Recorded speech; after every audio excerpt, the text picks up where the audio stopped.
Muy buenos días, queridos hermanos. Doy gracias a Dios porque una vez más me da la oportunidad de poder compartir la palabra del Señor. Hoy el tema es el ministerio de una vida transformada. Se encuentra en Génesis 33. Antes de leer este capítulo es importante entender el contexto histórico para poder comprender lo que nos dice la historia. Bien, entonces recordemos brevemente la historia de Jacob.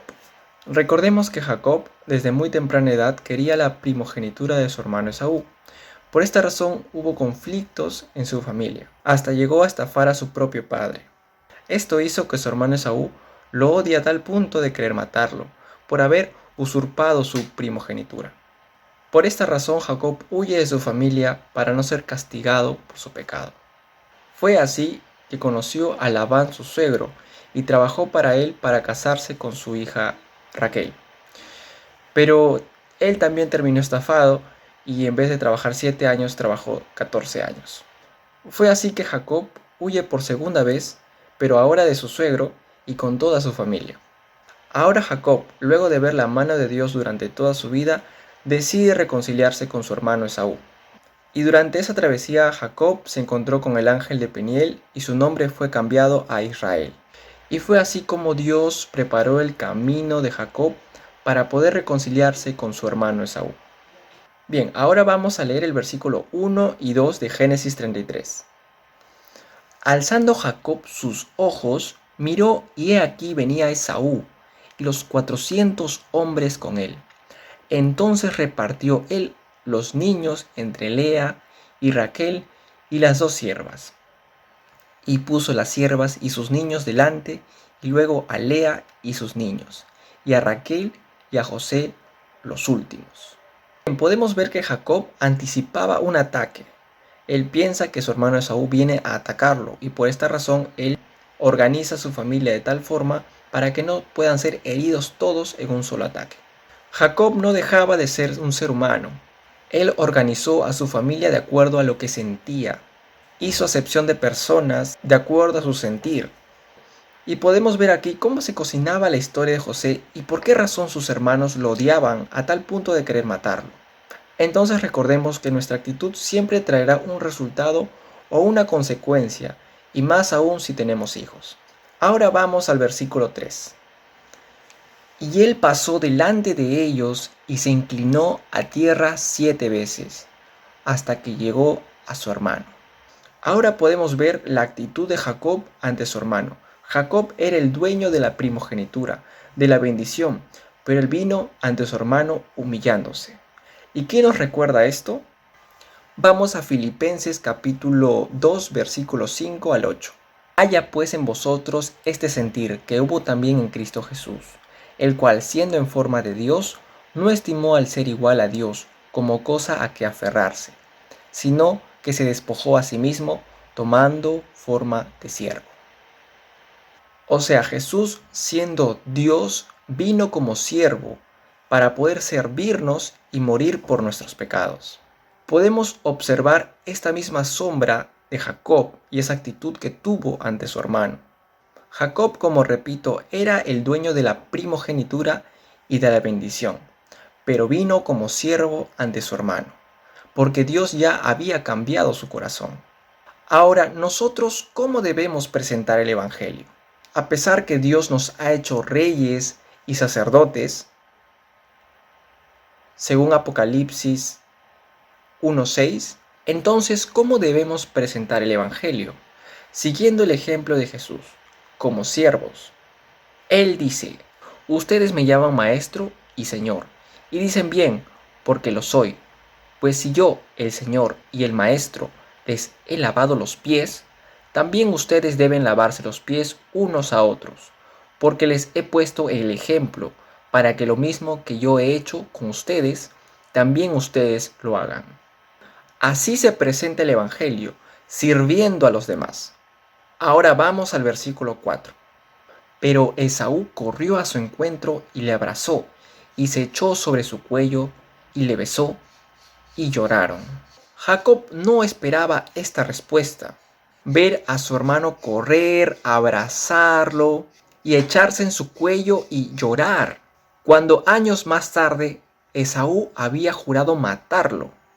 Entonces podemos ver que cuando una persona camina con el Señor, Dios obra en su vida de una manera sorprendente, cumpliendo su palabra que dice: cuando los caminos del hombre son agradables a Jehová, aun a sus enemigos hace estar en paz con él. Jacob no esperaba esa actitud de su hermano, pues podemos ver que él pensaba que su hermano venía en son de guerra. Por esa razón organizó a su familia de tal forma que no perezcan todas juntas. Dios obrará en tu vida como lo hizo con Jacob, porque la palabra de Dios no cambia. Perdona, confiesa, humíllate, sirve y el Señor estará contigo en el proyecto por el cual Él te llamó: reconciliar al mundo con Dios. Ahora leamos el versículo 5. Y alzó sus ojos y vio a las mujeres y los niños, y dijo: ¿quiénes son estos? Y él respondió: son los niños que Dios ha dado a tu siervo.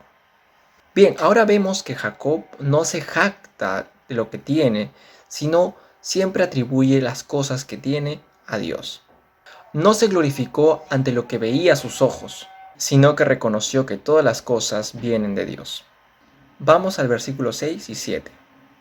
Luego vinieron las siervas, ellas y sus niños, y se inclinaron. Y vino Lea con sus niños, y se inclinaron. Y después llegó José y Raquel, y también se inclinaron.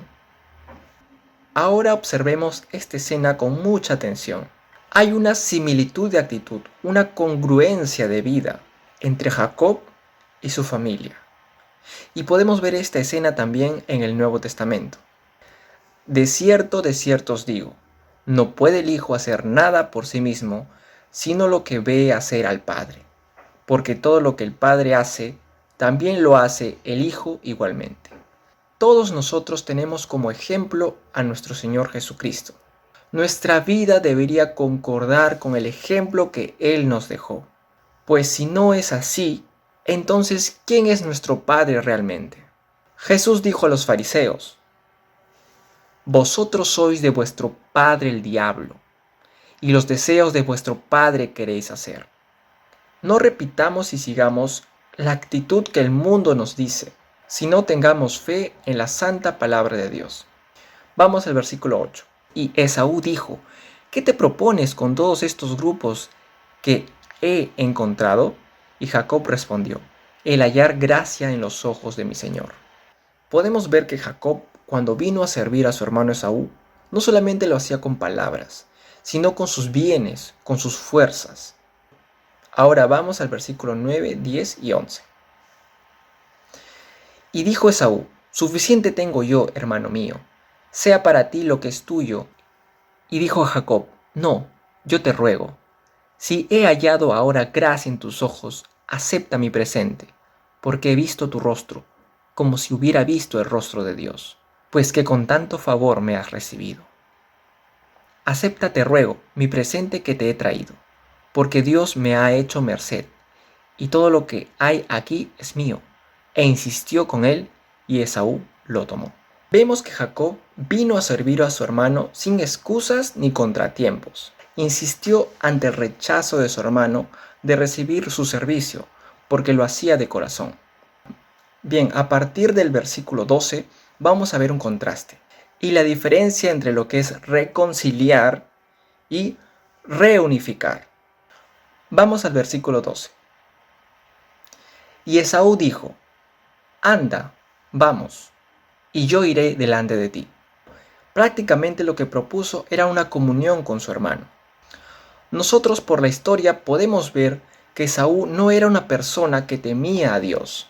Jacob mismo le puso de sobrenombre a Esaú Edom. Recordemos que Herodes el Grande en los tiempos de Jesús era un edomita, y ahora Edom es la actual Jordania, que es enemigo acérrimo de Israel. Ahora vamos al versículo 13 y 14. Y Jacob le dijo: mi señor sabe que los niños son tiernos y que tengo ovejas y vacas paridas. Y si las fatigan, en un día morirán todas las ovejas. Pase ahora mi señor delante de su siervo, y yo me iré poco a poco al paso del ganado que va delante de mí, y al paso de los niños, hasta que llegue a mi señor a Seir. Recordemos que Seir era la tierra de Edom. Ahora vamos al versículo 15. Y Esaú dijo: dejaré ahora contigo de la gente que viene conmigo. Y Jacob dijo: ¿para qué esto? ¿Hallé yo gracia en los ojos de mi señor? Ahora vemos que Jacob tampoco aceptó tener comunión con las personas que venían de parte de Esaú. Jacob no estaba buscando compañerismo. Jacob estaba buscando reconciliación, que son dos cosas diferentes. Jacob busca soltar el odio y el rencor. Busca establecer la justicia entre Saúl y él. Vivir para servirlo, pero no para tener una comunión con él.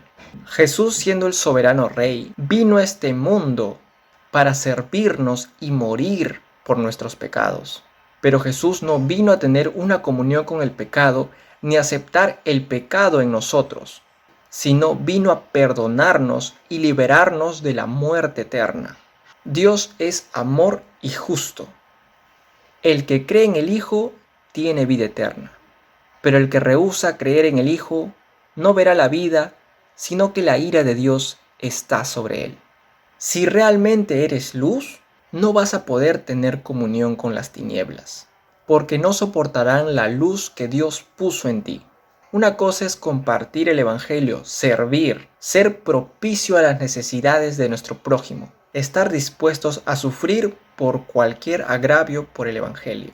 Pero otra cosa es tener comunión. Porque ¿qué compañerismo tiene la justicia con la injusticia? ¿Y qué comunión la luz con las tinieblas? ¿Y qué concordia Cristo con Belial? ¿O qué parte el creyente con el incrédulo? ¿Y qué acuerdo hay entre el templo de Dios y los ídolos? Porque vosotros sois el templo de Dios viviente. Como Dios dijo: habitaré y andaré entre ellos, y seré su Dios, y ellos serán mi pueblo. Ahora leamos el versículo 16 al 20. Así volvió Esaú aquel día por su camino a Seir, y Jacob fue a Sucot y edificó allí casa para sí, e hizo cabañas para su ganado, por tanto llamó el nombre de aquel lugar Sucot.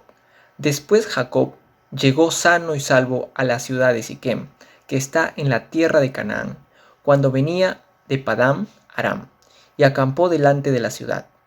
Y compró una parte del campo donde plantó su tienda, de mano de los hijos de Hamor, padre de Siquem, por 100 monedas. Y erigió allí un altar, y lo llamó el Elohe Israel.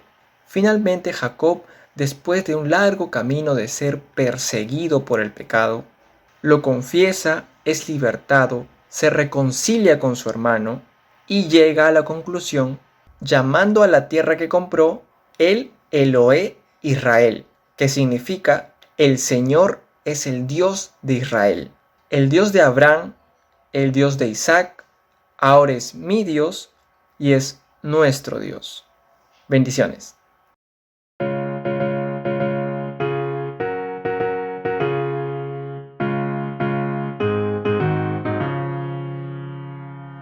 Que mi vida entera esté consagrada a ti, Señor, que a mis manos pueda guiar el impulso de tu amor.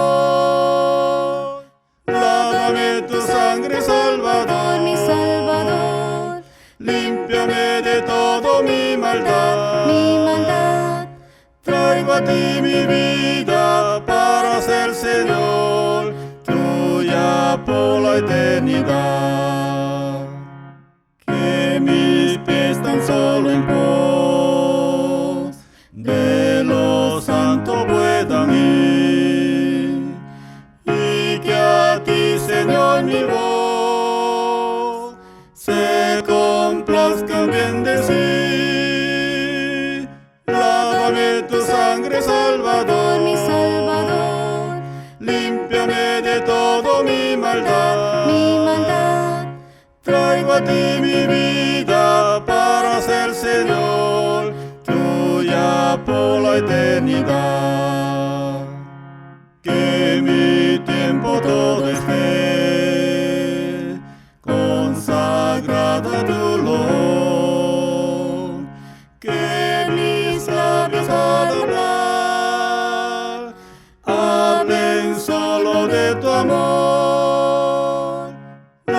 Lávame tu sangre, Salvador, mi Salvador, límpiame de todo mi maldad. mi maldad. Traigo a ti mi vida para ser, Señor, tuya por la eternidad. Toma, oh Dios, mi voluntad y hazla tuya nada más. Toma así mi corazón, por tu trono lo tendrás. Lávame tu sangre, Salvador, Mi Salvador, límpiame de todo mi maldad. mi maldad. Traigo a ti mi vida para ser, Señor, tuya por la eternidad. Toma tú mi amor que hoy a tus pies vengo a poner. Toma todo lo que soy, todo tuyo quiero ser. Lávame tu sangre, Salvador, Mi Salvador, límpiame de todo mi maldad. mi maldad. Traigo a ti mi vida